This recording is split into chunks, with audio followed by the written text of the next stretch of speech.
Episode 8. Revelation warns of false worship. Are you ready? In the final book of the Bible, a war over worship erupts. Revelation 13 and 14 show the world polarized, those who receive the mark of the beast and those who keep the commandments of God.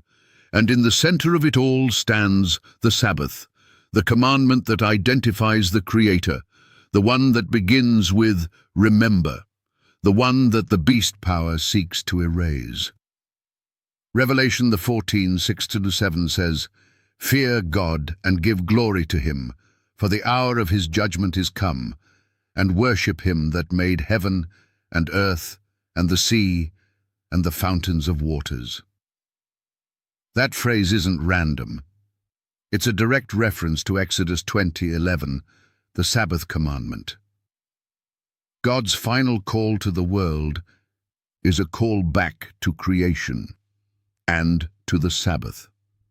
The next verse warns of Babylon's fall. The verse after that warns of worshipping the beast. And verse 12, it says, "Here is the patience of the saints. Here are they that keep the commandments of God and the faith of Jesus." This is not optional. It's the end-time identity of God's true people.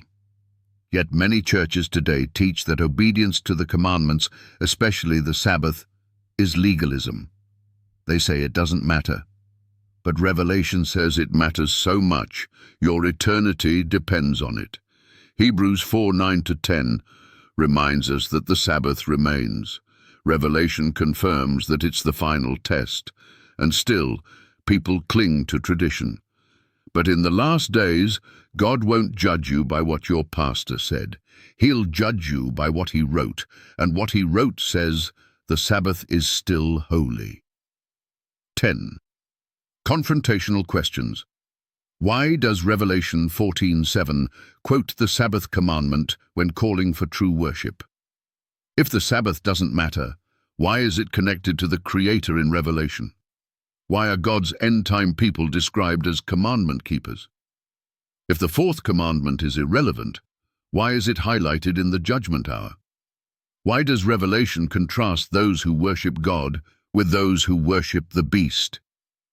Can you worship God while breaking the commandment that proves He's the Creator? If Sunday worship came from Rome, not God, whose mark are you receiving? Why does the beast power think to change times and laws? Daniel 7:25. Is your loyalty to God proven by words or obedience? If you ignore the Sabbath now, will you recognize the mark of the beast later? The final conflict is about worship, not music style, not denomination, but which day you honor and which authority you obey.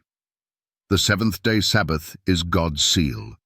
Sunday is man's counterfeit. Are you ready? Because when the crisis breaks, it'll be too late to choose sides. The time to return to the commandments, including the fourth, is now, before worship becomes a test of eternal destiny.